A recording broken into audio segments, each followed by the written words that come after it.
e vamos conversar um pouquinho a respeito da palavra sobre esse tema, mestres aos seus próprios olhos, que eu acredito foi escrito para esse tempo. Nós vamos a 2 Timóteo capítulo 4. Hoje nós vamos fazer só a introdução. E eu prego essa série com muito temor e tremor, porque enxergar na palavra o que ela diz a respeito de nós, é enxergar a palavra como sendo de Deus, porque é tão claro, irmãos, é tão óbvio quanto o nosso tempo está inserido no contexto bíblico, que a Bíblia revela a respeito de nós, que viver a mentira hoje e viver o que não é verdadeiro só pode ser uma opção, porque não dá para viver no engano enganado, porque a Bíblia é tão clara, mas tão clara na revelação do tempo que nós vivemos, que ninguém, eu acho que no dia do juízo vai poder dizer, poxa, eu fui enganado. Não dá não, cara. Lendo a Bíblia é chegar no dia do juízo e ouvir de Deus, você fez opção clara, pessoal, pelo engano. Colha os frutos da tua própria escolha. Então, vamos começar o que a gente pretende compartilhar junto nos próximos domingos. Paulo está escrevendo, nós estamos em Timóteo há 2 anos, você se lembra disso, né? É uma das cartas pastorais, das 3, essa é a última carta que Paulo escreveu na vida, e esse capítulo é o último capítulo que Paulo escreveu na vida. Paulo escreveu isso e foi degolado. Estava preso, diferente das outras cartas pastorais, 1 Timóteo, Tito, foi escrito nessa ordem, 1 Timóteo, Tito e depois 2 Timóteo. As duas outras, ele estava solto, nessa ele está preso. Bom, quem está preso de porte da revelação de que morreria amanhã, depois do que nós vamos ler, vem o versículo 6 que diz, quanto a mim, já estou sendo derramado como libação, o tempo da minha partida já está próximo. Ou seja, Paulo está dizendo, eu sei que nessa cadeia eu morro. De muitas ele me livrou. E nós somos testemunhas, está aí nas 13 cartas que Paulo escreveu. E muitas delas de forma miraculosa, de fazer tremer chão, de ter terremoto na cadeia e tal, aquela coisa toda. Mas aqui Deus está dizendo, não, Paulo, aí você morre. Teu tempo acabou. Teu futuro foi confiscado. Quando você tem a certeza de que vai morrer, ou seja, não há mais esperança, a forma da gente enxergar a vida muda completamente.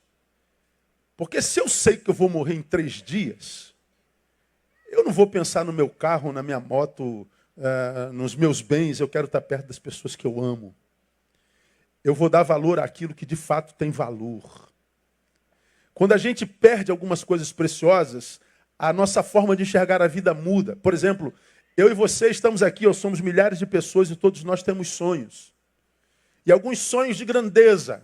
Se você for lá no INCA agora, todas as pessoas que estão naquele hospital também têm sonhos. Mas alguns deles, talvez, se você perguntasse, qual é o teu maior sonho? Pô, meu maior sonho seria poder levantar daqui para fazer xixi ali naquele banheiro. Eu só queria poder fazer xixi em pé. Qual é o teu maior sonho? Pô, era tirar essa bolsa colostômica e fazer o número 2 normal. Você vai no Instituto de Traumatologia do Rio ou do Brasil, está lá a pessoa cheio de ferro porque teve um acidente grave e está paraplégico. Qual é o teu sonho? Eu só queria ficar em pé, cara. Eu não queria mais nada. Olha, se eu conseguisse ficar em pé, eu acho que eu não precisaria nem andar. Eu só queria ver a vida por uma nova perspectiva. Os nossos sonhos mudam conforme nosso estado vivencial. Então, aquilo que para o que a gente não dá valor algum, por exemplo, nós estamos em pé sobre nossa própria perna, nós estamos enxergando, nós estamos ouvindo. Isso não significa nada porque nós temos. Mas para quem está com diabetes e está com 10% da visão, enxergar talvez seja tudo que essa pessoa queria na vida. E nós temos a visão, bobagem. Usamos esta droga de muleta nos olhos, chamada óculos. A gente reclama porque tem astigmatismo. Paulo escreveu 13 cartas. A última, 2 Timóteo, ele está preso de posse que vai morrer. Então, acredito que quando Paulo escreve essa carta, ele escreve com um espírito completamente diferente de as outras cartas que ele escreveu. Ele escreve de forma a valorizar muito mais a vida. E nós estudamos 2 Timóteo durante 2 anos, nas quartas-feiras e na manhã de domingo do ano passado. O capítulo 4 é o último escrito. Ele escreveu, ponto, e foi degolado. Então, para mim, esse capítulo está cheio de humanidade, cheio de desejos humanos e revelações espirituais. E esse texto, porque a palavra de Deus, passarão os céus e a terra, mas a minha palavra jamais passará. Então ele está dizendo, a palavra de Deus é a palavra para ontem, para hoje e para amanhã. Ela fala todos os tempos, todas as gerações. E eu acho que esse livro foi um livro para o nosso tempo. E tirem vocês suas conclusões a partir do que a gente vai estudar nesses domingos de manhã. E a gente começa hoje. E eu acredito que nos edifique abrindo nossos olhos. Vamos lá, o texto que diz: conjuro-te diante de Deus e de Cristo Jesus, que há de julgar os vivos e os mortos pela sua vinda e pelo seu reino.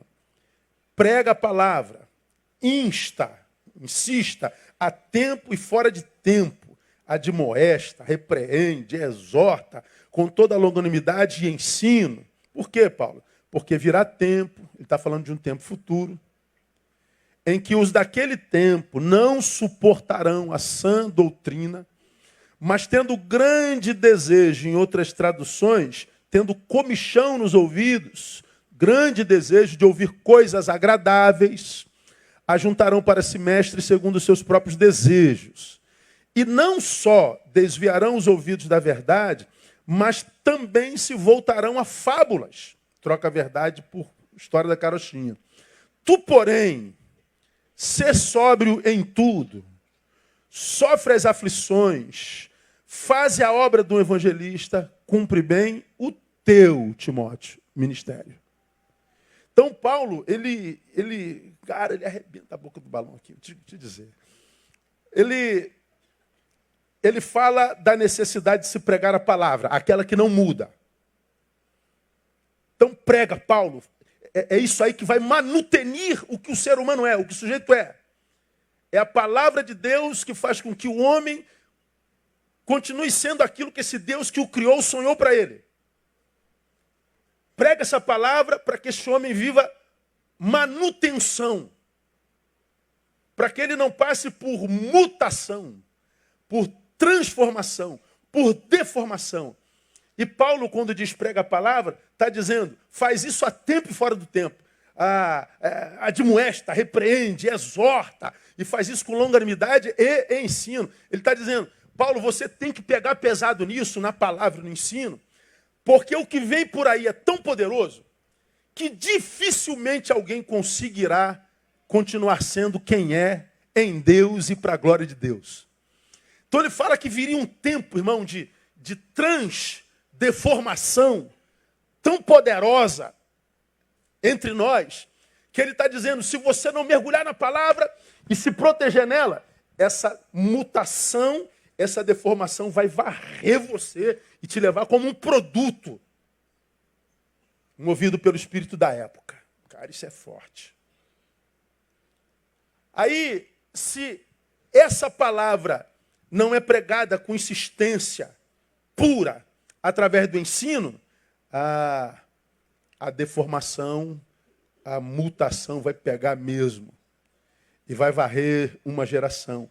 E ele diz, faz isso, Paulo, porque virá um tempo, olha lá, em que não suportarão a sã doutrina, mas tendo grande desejo de ouvir coisas agradáveis, ajuntarão para si mestres segundo os seus próprios desejos.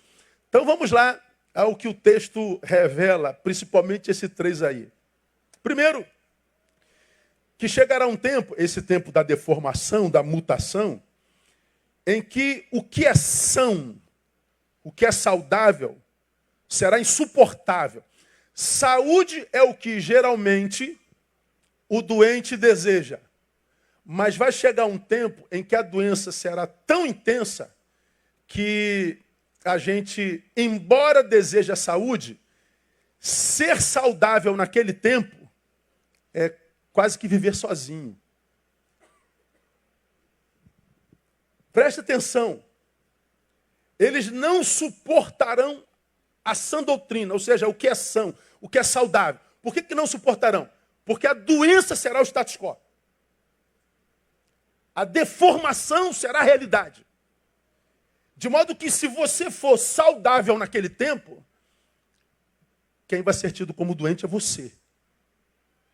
E quem vai sofrer por ser certo, por ser equilibrado, por ser saudável, por manter-se na palavra, princípios éticos, morais, vida equilibrada, vai ser tão doloroso, vai ser tão solitário, que a gente vai preferir se diluir nos valores daquela sociedade.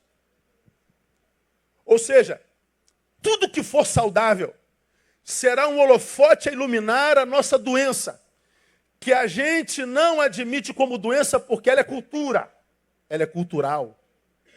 Ela virou modus vivendi, ela virou regra.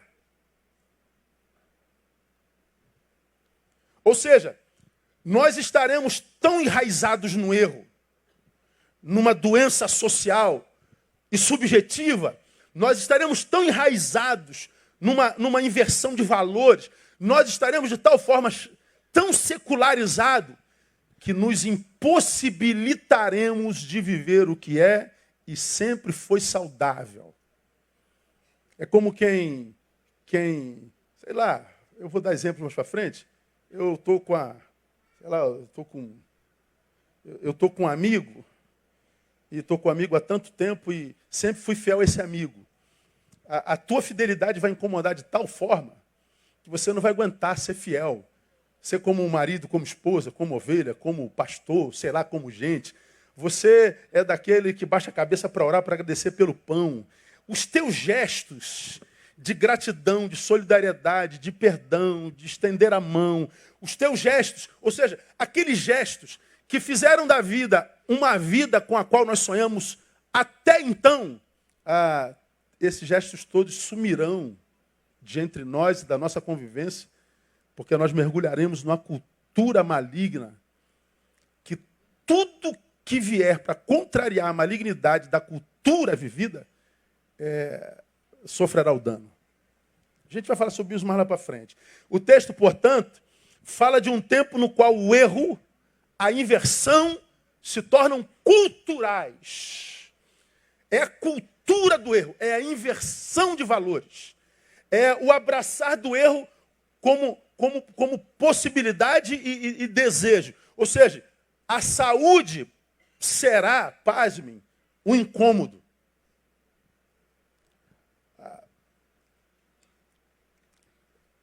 É como se a gente vivesse num mundo de gente deprimida. Se você aparecer sorrindo, teu sorriso será uma ofensa. É como se fosse um mundo de gente que fracassou nas suas relações pessoais. Se você aparece na tua relação com a tua esposa, teu marido feliz por décadas, a tua felicidade será uma ofensa. Nós, portanto, os que vivemos na palavra, nós cristãos, seremos odiados no mundo. Mas não vamos falar sobre isso mais lá para frente, nas questões estruturais e institucionais. O texto, portanto, fala de um tempo produto de uma mudança de mente. Fala de um tempo produto de uma mudança de mentalidade. Fala de um tempo produto da deformação da consciência. Ele fala que o que vai mudar não é um sujeito. O que muda é a raça. Nós passaríamos por uma mutação mental. Os valores de uma geração vão ficando para trás e os valores da nova geração, que passam por transição por décadas, já se estabelecem como status quo e os que nascem nessa geração já não se lembram mais dos valores daquela. Nós que somos, acredito eu, a geração da transição, estamos no meio, lembramos do que nossos pais nos ensinaram e nos chocamos com os valores dos nossos filhos. Só que nossos filhos já nascem sem saberem o que os nossos pais nos ensinaram. Mas eles acham do que os nossos pais nos ensinaram em nós. Só que esses nossos filhos, nos próximos anos, darão à luz filhos. Esses filhos já não saberão dos valores de seus avós, porque os seus pais já foram criados mais distantes dos avós deles. Está dando para entender o que eu estou falando? De modo que os valores vão sumindo da memória gradativamente, ano após ano. E vamos chegar a um tempo em que aquilo que aprendemos lá atrás com o vovô sumiu do mapa. Vai chegar um tempo, vamos falar sobre isso já já, em que você falar sobre pai e mãe, eles não saberão mais o que é isso. Porque nem dia dos pais haverá mais. Já existe entre nós o dia dos cuidadores. Está dando para entender? É uma mudança, não é só comportamental, é de mente. A nossa mentalidade como raça humana está mutando. Está mudando.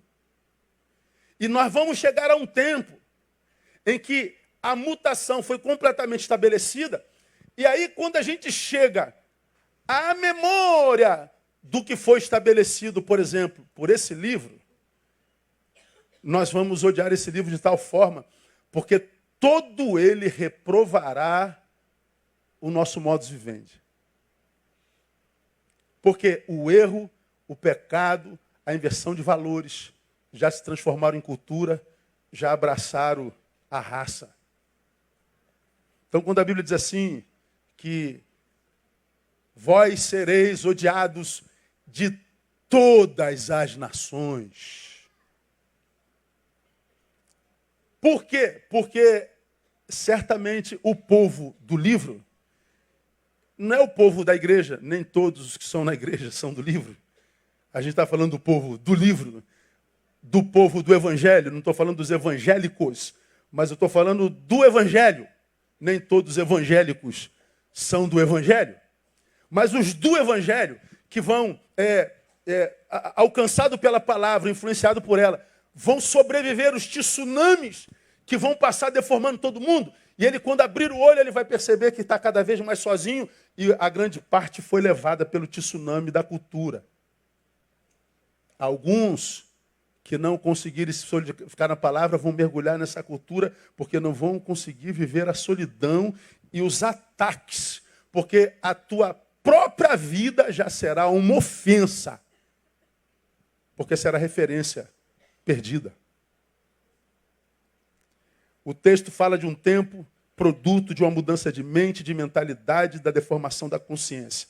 Agora o curioso é que essa deformação da consciência definida na palavra é, aos olhos dessa mesma geração, cuja consciência mudou, uma evolução.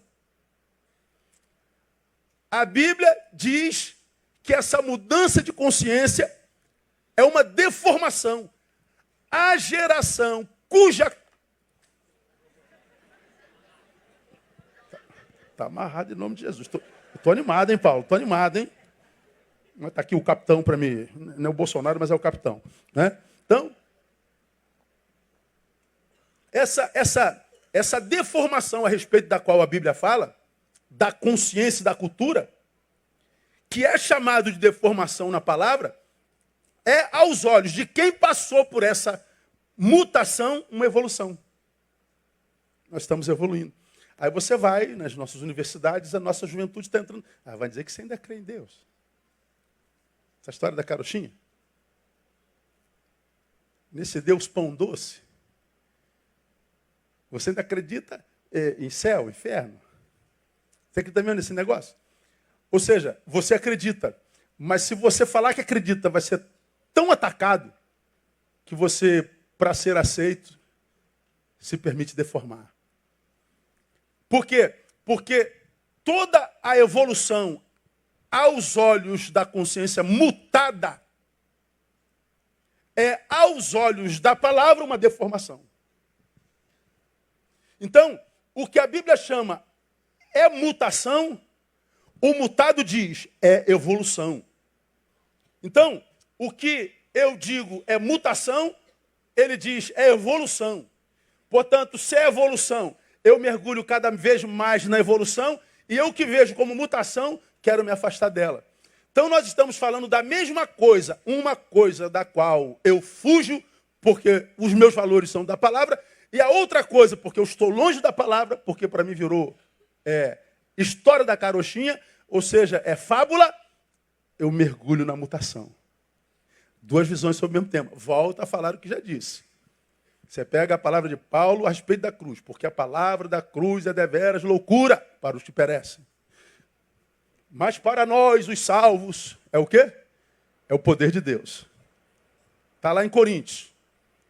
A gente olha para a cruz de Cristo e um diz, é poder de Deus. O outro diz, é loucura, isso é coisa de gente retardada, é coisinha de... isso é fábula. Não é poder de Deus. Duas visões completamente distintas a respeito do mesmo tema.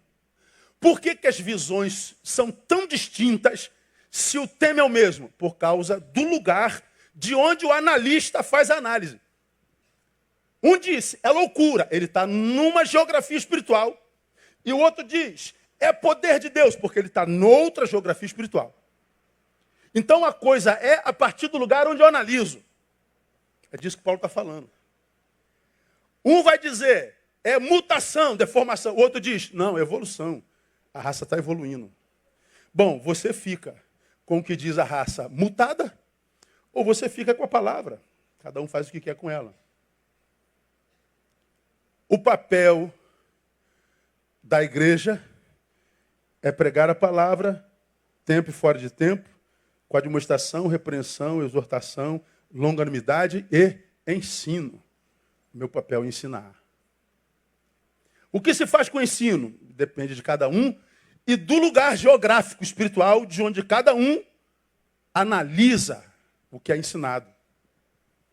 Então, o texto fala de uma mudança de consciência. A nossa consciência, a consciência da raça passa por uma mutação.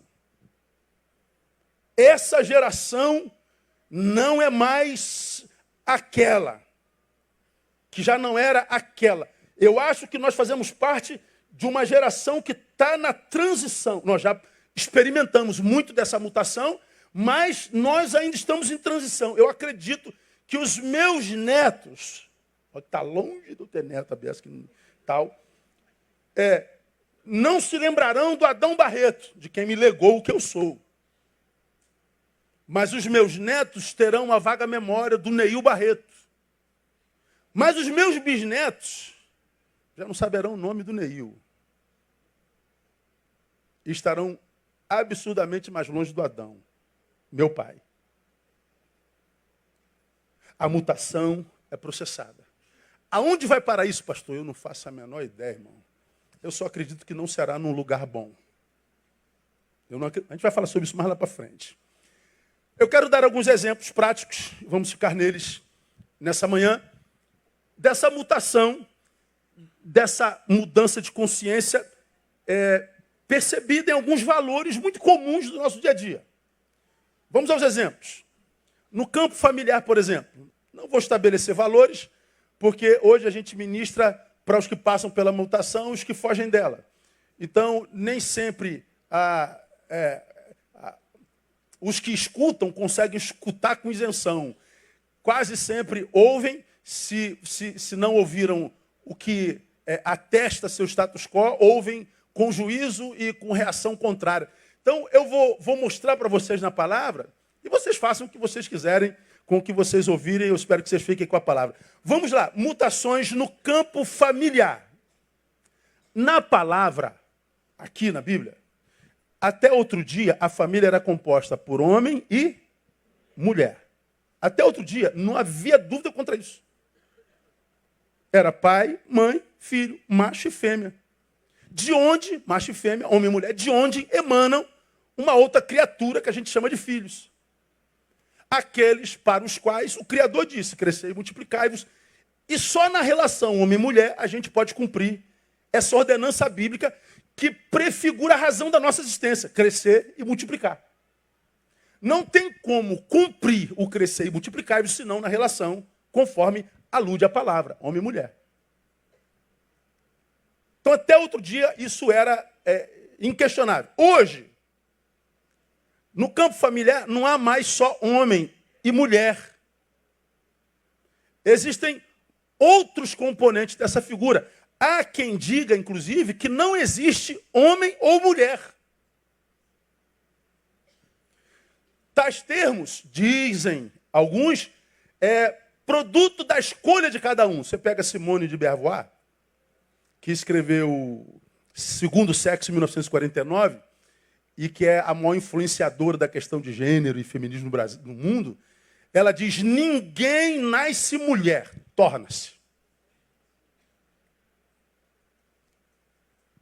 É como quem dissesse assim, ó, pega o movimento feminista do século XIX, sufragismo americano e europeu, que visava fazer emergir a mulher do calabouço social, ou seja, da subjugação de uma sociedade patriarcal, e as mulheres, então, se levantam querendo serem vistas, reconhecidas, querendo igualdade de gênero, de sexo, de salário, de votar primeiramente. Isso tudo extremamente justo na minha concepção.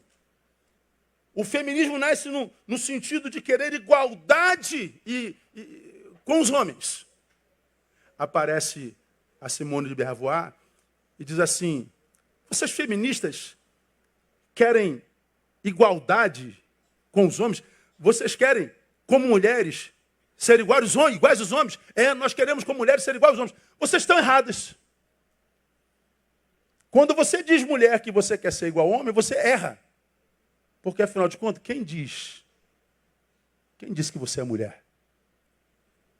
Quem foi que jogou na tua cabeça que você é mulher? Você pode ser o que você quiser. Essa palavra tomou corpo na geração de 50 para cá. Ou seja, eu não nasço mais mulher, eu não nasço homem, eu nasço, escolho o que eu vou ser depois. Já ouviram isso, não? Qualquer um já ouviu isso, né? Qualquer um já ouviu isso. Ou seja, o biológico não diz mais nada. O seu corpo não revela o que você é. Independente da tua genitália, independente do que o teu corpo aponta. Bom, a questão homem e mulher é uma herança de uma sociedade patriarcal, de uma sociedade que subjugava e tal. Você escolhe o que você vai ser. Bom, virou realidade para muita gente. O que na cabeça daquela geração que nos antecederam era algo impossível. Isso foi dito em 1949. Mas quando é que tomou peso? Agora, depois do século XXI. De 10 para cá, de 2005 para cá. Não cabia naquela mentalidade. Mas como a mentalidade foi mutando, tais verdades começaram a caber. E começaram a influenciar. Isso no campo familiar. Então, o biológico não conta mais. Na palavra, era simples. Era homem, mulher, e pam, pum, acabou. Agora está complicado. Mas vamos continuar, só dando os exemplos, só para se situar. Na palavra, a relação homem-mulher, estamos no campo familiar, era conforme Efésios 5, 22 a 26. Está lá estabelecida a relação do homem e da mulher, do macho e da fêmea. Está assim, ó, vós mulheres, submetei-vos aos vossos maridos como ao Senhor. Porque o marido é a cabeça da mulher, como também Cristo é a cabeça da igreja, sendo ele próprio salvador do corpo. Agora, quando você ouve uma palavra como essa, mulheres, submetei-vos a vossos maridos, chega a dar um... Ai, pastor, essa palavra aí... Ai, ui. Primeiro, que a mulher é independente, que bom que você é independente, que bom que você tem seu emprego, que bom que você evoluiu, que bom que você hoje é igual ao homem, que bom, que ótimo, de verdade eu digo isso. E você pode ser melhor do que é ainda. Agora, quando a Bíblia diz assim, submetei-vos aos vossos maridos, a gente pensa logo no que se tornou o marido hoje. No que o homem se tornou hoje. Xureque. Troglodita. Estima baixa. Quer se autoimpor pela dor, pelo grito, pela força. Então, se submeter uma coisa dessa, para uma mulher independente como nós, impossível. Eu creio. Estou com vocês, mulheres. Eu não sou feminista, não. Só que o texto diz que a gente tem que submeter como a igreja a Cristo. Cristo nunca subjugou a igreja. Cristo nunca impôs força. Cristo nunca impôs o seu poder. Cristo nunca tratou a noiva com desprezo nem com desrespeito. Cristo, pelo contrário, se sacrificou por ela, amou e amou até a morte. Cristo morreu para que a igreja fosse a melhor igreja que a igreja pudesse ser. Ora, quem tem um marido desse, faz o que esse marido quiser, ou não? Se a mulher se submete, ela cumpre a submissão. Mas o marido, diz a palavra, vós maridos, amai as vossas mulheres também como Cristo amou a igreja, que a si mesmo se entregou por ela. Ou seja, quando o marido ama como Cristo amou, sem esperar tirar nada de lá, amou no sentido de fazê-la a melhor esposa que ela pudesse ser, o melhor ser humano, ama no sentido de extrair da esposa a sua melhor versão, ou seja, ama para fazer a mulher feliz. Essa mulher feliz, em gratidão e amor e resposta, faz o que esse marido quiser. Marido que ama assim, tira o que quiser da sua mulher. E não precisa gritar, dá um sorrisozinho. Dá aquela olhadinha, pronto, ela já entendeu tudinho, ou não? Não precisa pedir, não precisa ordenar, não tem script, não tem nada escrito. Ontem você fez, quem faz sou eu.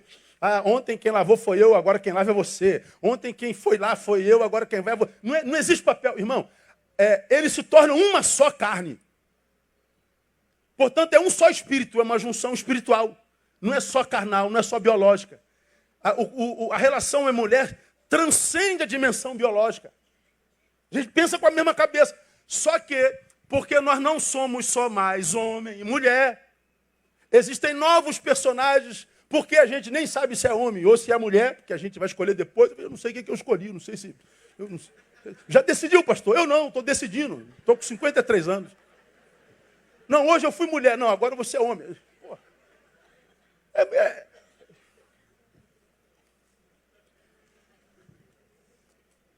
Isso é o que está na palavra. Só que hoje, essa condição é uma cinte. Falar que você tem que se submeter a um homem. Ora, na geração que já passa pela mutação, é impossível que isso aconteça. Por quê? Porque o homem que é como Cristo já não existe mais. Não existe esse tipo de homem, pastor. Homem nenhum presta. Não, eu subjugo mesmo, pastor, porque nenhuma mulher é como essa aí não, pastor. Essa não existe. Agora, por que é cada vez mais difícil achar o homem? Porque é cada vez mais difícil achar a mulher. Quantas pessoas do bem, sozinhas, enquanto fêmeas, muito querente de desenvolver uma relação saudável, não conseguem achar aquele homem que vale a pena e vice-versa. Por que eles não se encontram? Eu pego aqui na nossa igreja, nós somos mais de 4.000 pessoas no todo. Aí, vamos imaginar, eu olho lá naquele canto um varão que eu conheço. Sei da vida do cabra, sei que é um homem honesto, trabalhador, sei que ama ao Senhor, é um homem da palavra. Aí eu vejo lá no outro canto aquela mulher que é igualzinha, mulher de Deus, mulher decente, não é irmã Maria Maçaneta que todo mundo põe a mão. Não, é aquela que está ali no Senhor, gente do bem. Aí eu falo assim, pô, cara, eu vou te apresentar aqui. Vamos imaginar que o nome dele seja João e o nome dela seja Maria. João, vem cá que eu vou te apresentar a Maria. Maria, esse cara aqui eu atesto. João, esse cara aqui eu atesto. Se apaixonem. Vamos nos apaixonar? Não dá, não é assim. Eu me apaixono se você se apaixonar. Não dá. Não rola. Nós temos tantas personagens numa coletividade que está cada vez mais difícil João encontrar Maria. Há tanto mais gente entre João e Maria, que João e Maria, à medida que vai aparecendo novas personagens, a gente vai se afastando cada vez mais. Aí o que a gente vê é gente que não consegue achar mais gente que vale a pena. Como a gente não acha com facilidade gente que vale a pena, no início, a gente celebrava a união daqueles que acharam gente que vale a pena. Só que essa gente que valia a pena e que tinha achado gente, foi atropelado pela deformação, pela mutação. E aí ele deixou de ser como era ela também, e as relações dessa geração da transição também não se suportam. Nós vivemos uma dissolução relacional sem precedente. Um casou 2, 3, 4, 5, 10 vezes. E sempre dizendo que o problema foram os 1, 2, 3, 10 cônjuges. Nunca é o sujeito. O que acontece? Eu não acho alguém e não acho uma história que autentique a veracidade da palavra. Entre ficar com a palavra que os meus olhos veem, eu vejo com os meus olhos vejo, pastor, não existe isso aqui mais. Casamento, instituição falida. Não é não, irmão. A gente crê no que a gente quer crer. Mas nós somos a geração da transição. Isso é um exemplo familiar. Eu podia dar mais um bocado na família. Mas vamos, por exemplo, um outro exemplo agora no campo sexual. Acho que aqui a gente termina. Na palavra, existe o macho e a fêmea. Acabou. Aí você olha para a biologia da mulher, olha para a biologia do homem, você fala, rapaz, mas cabe certinho o negocinho dele. Cabe certinho. Rapaz, um cachorro. Só que biologia não diz mais nada. A gente escolhe o que vai ser depois. Não é? Então, hoje, nós não temos na relação sexual só o homem e mulher. Nós temos algumas outras que eu passo a mostrar para vocês aqui rapidinho. Põe aí, painel, só para você ter ideia. Nós temos o hétero, que é um com sexo oposto. Temos o homo, que é um com o mesmo sexo. Temos o bi, que é com qualquer um dos dois. Mas nós temos agora o assexual, é o que não sente ou sente parcialmente. Temos o adfecto sexual ou neurosexual, é o que muda a sexualidade conforme a condição mental. Se bipolar, num polo pode gostar de homem, mas no outro eu gosto de mulher. Tem o androssexual ou maxsexual, atração por quem se identifica como homem. Por exemplo, eu sou um androssexual. Aí tem aquela mulher que parece um homem. Eu me atraio por essa mulher que parece um homem. Tem aquele homem que parece mulher. Eu me atraio por esse homem que parece mulher. Tem o assexual estrito. Não sente atração por absolutamente nada. O assexual fluide, aquele que deixa a sexualidade fluir. Do não desejo ao desejo por qualquer coisa, inclusive objeto. Tem o caligussexual, atração ultrassensível. Eu posso não estar sentindo nada, daqui a pouco eu explodo num desejo, mas ele some na mesma hora. Tem mais. Não tem mais? Entrou não? Olha lá. Tem o heterossexual, só sente atração por não binários, ou homem ou mulher. O demissexual não sente atração sexual, mas dependendo do vínculo pode aparecer por qualquer um. O freissexual só sente atração quando não há vínculo algum. Que assim que aparece, acaba a atração. Ou seja, eu sinto muita atração por ela. E ela por mim. Mas se a gente desenvolver alguma amizade, a atração acaba. Tem o ginessexual ou fensexual. Só sente atração por quem se identifica como mulher, mesmo o homem que se identifica como tal. Greissexual tem preguiça de sentir atração. Acha que é cansativo. O litossexual sente atração, mas perde quando é correspondido. Sente atração pela própria atração. O mirsexual se identifica como mais de um tipo de orientação sexual. E o pansexual pega todo mundo, pega tudo e coisa. O pansexual, põe tudo. Então, ó, eu não estou impondo valores. O que eu estou dizendo é que nós passamos por uma mutação e o que outrora era homem e mulher, agora virou isso tudo.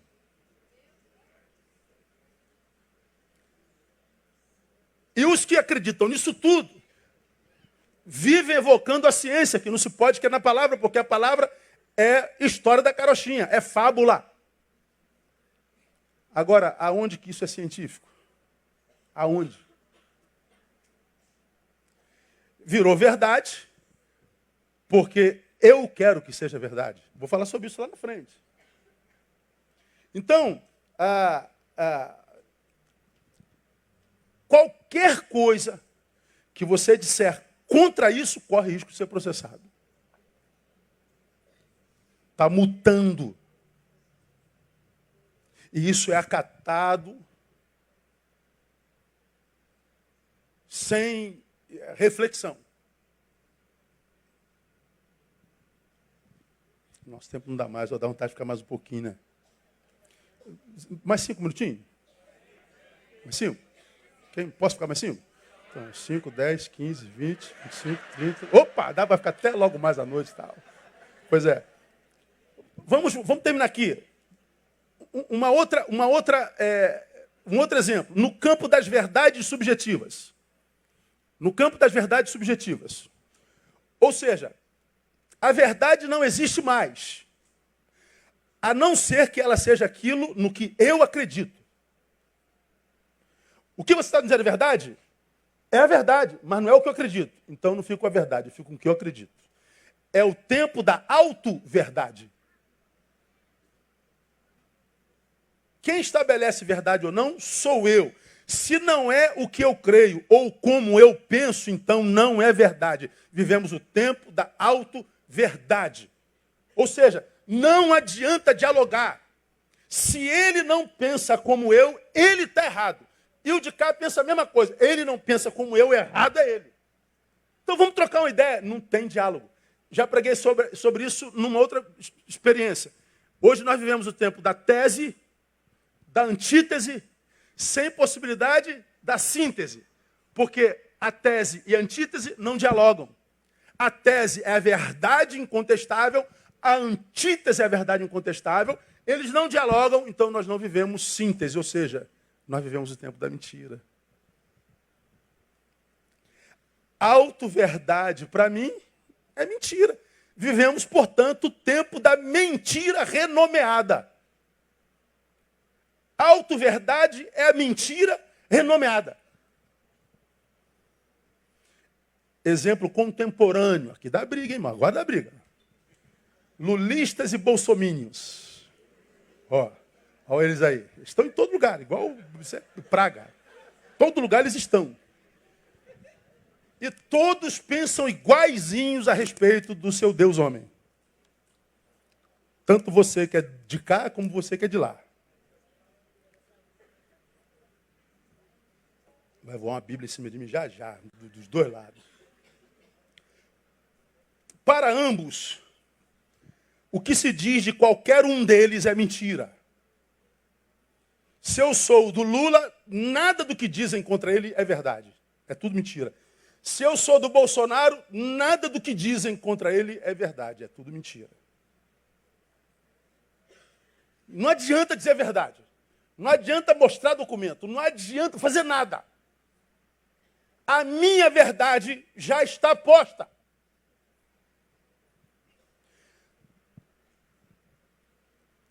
Para ambos, o que se diz de qualquer um deles é mentira. Se o que foi dito é contrário do que cada um sente por eles. Bom, se o que eu sinto por um é amor, nada do que você diga contra ele é verdade. Por causa do que o outro é a mesma coisa. Eu sinto muito amor e admiração por ele. Nada que você diga contra ele é verdade. O que eu sinto determina o que é verdade ou não.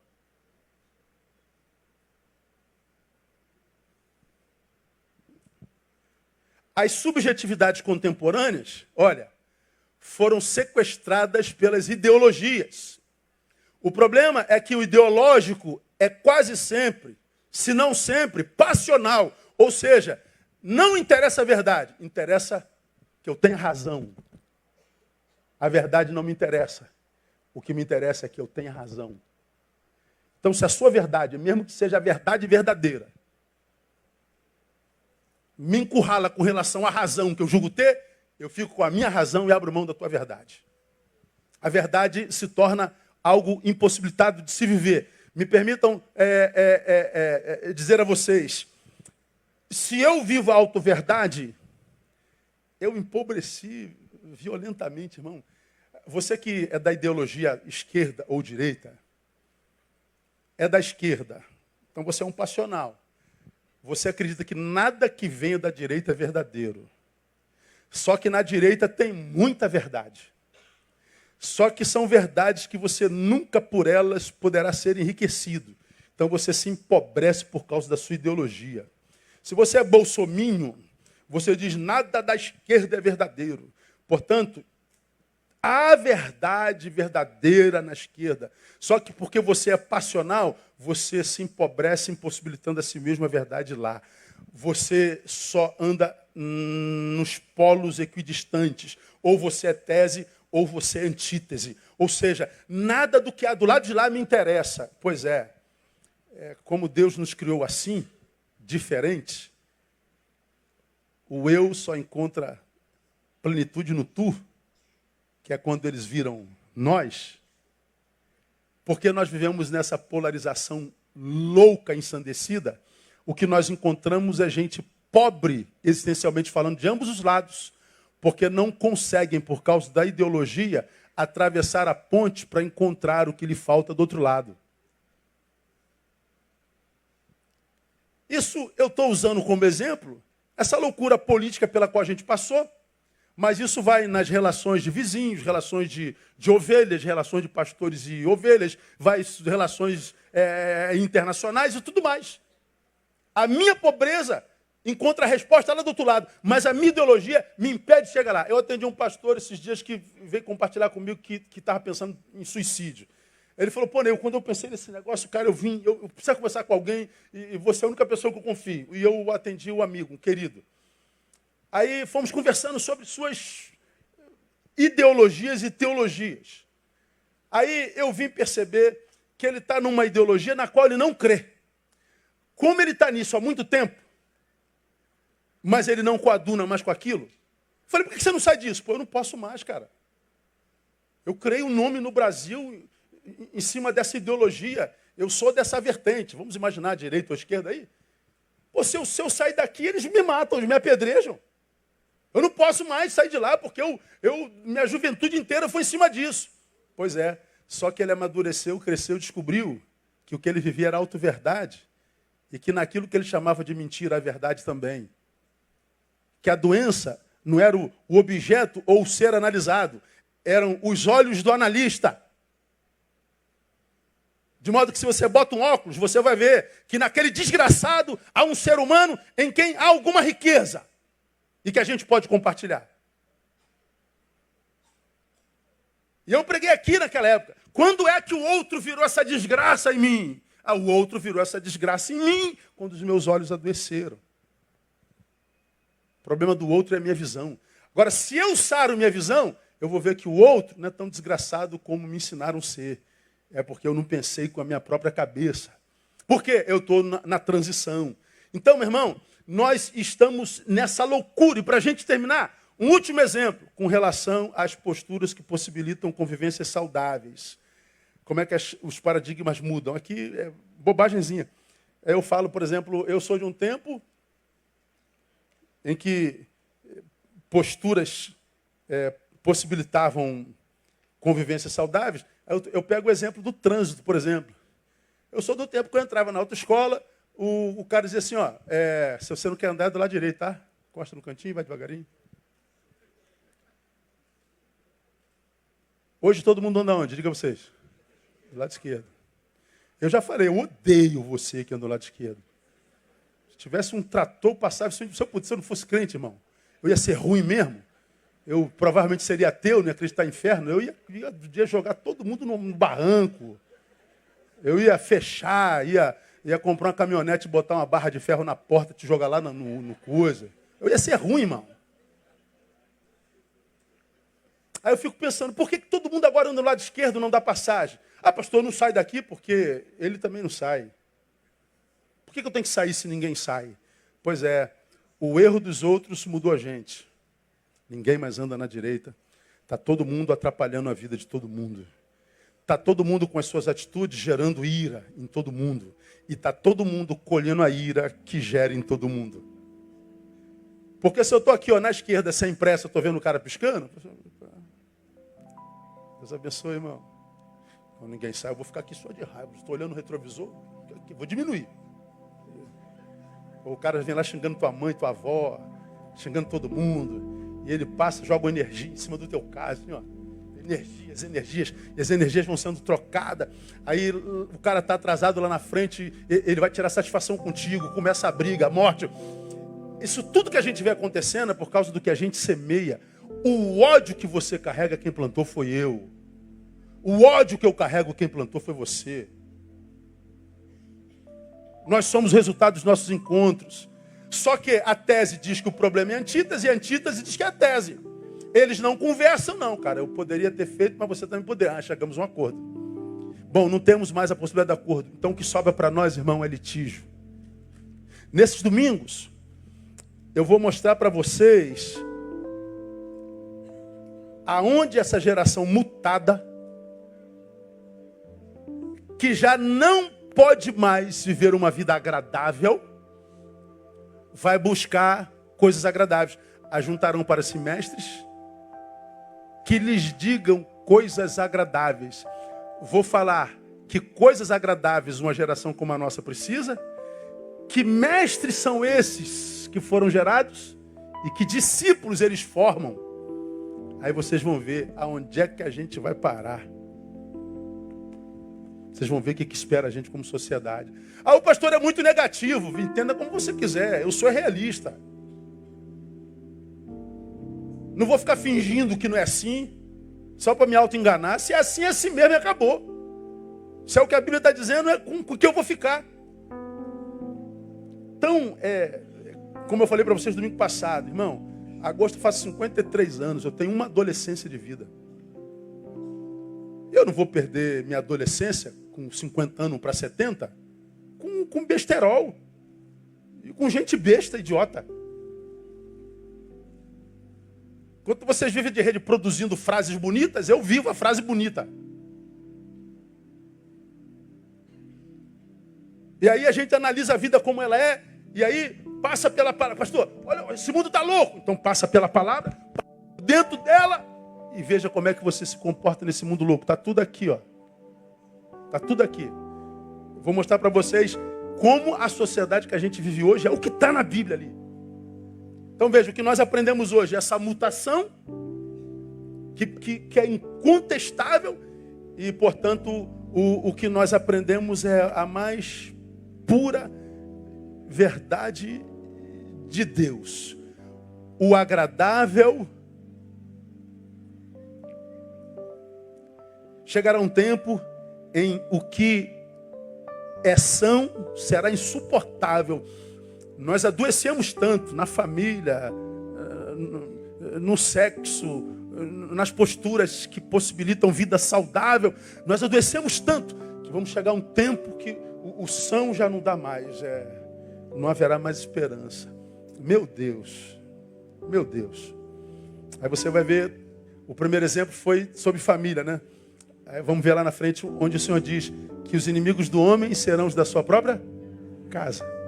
Casa, até então, aquela era o lugar que depois da batalha do dia a dia, a gente voltava para descansar. Então a luta estava do lado de fora. Em casa, vou descansar. Agora ele está dizendo, eu vou na batalha do dia a dia. Quando eu volto para casa, batalha de novo. Para onde que eu vou? Aonde que você vai descansar, irmão?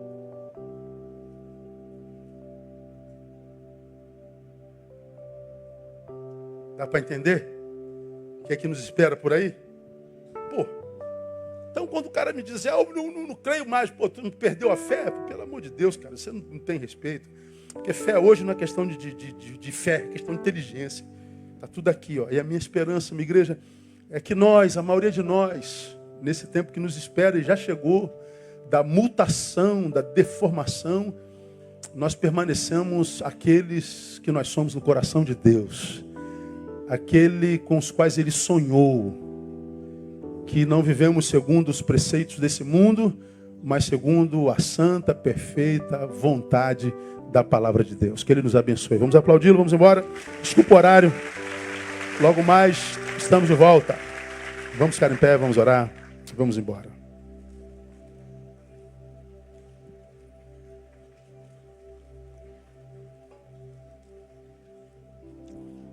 Ó Deus, nós lemos a Tua palavra com temor e tremor. Todos nós estamos estupefatos com o que acontece com a sociedade. Estamos assustados, temos medo dos homens. Temos medo de viver numa cidade onde a justiça mata e não pune os que são do crime e matam também. Nós andamos assustados porque vivemos em territórios tomados por milícias que constroem prédios sem consistência, que matam famílias por pura ganância. E ficamos estupefatos porque sabemos que nada acontecerá. Vivemos estupefatos, ó Deus, numa sociedade onde nós somos só um número. Onde 63 mil pessoas são assassinadas por ano e nada acontece, nada muda. Vivemos, ó Deus, estupefatos numa sociedade onde a mulher é objetificada, é um objeto. 60 mil estupros por ano. Mulheres são mortas todos os dias por homens pedra e nada acontece. Estamos estupefatos por uma sociedade onde mães abandonam seus filhos no lixo, onde não há mais amor, onde não há mais respeito, onde não há mais solidariedade, onde não há mais gratidão ou honra. Estamos estupefatos e amedrontados. Mas nós te louvamos porque a tua palavra preconizava tudo isso e a tua palavra nos ensina como sobreviver tudo isso. Dá-nos sabedoria, Deus. Tua palavra diz: se alguém tem falta de sabedoria, peça. Nós estamos te pedindo porque admitimos a nossa falta de sabedoria para lidar com esse tempo.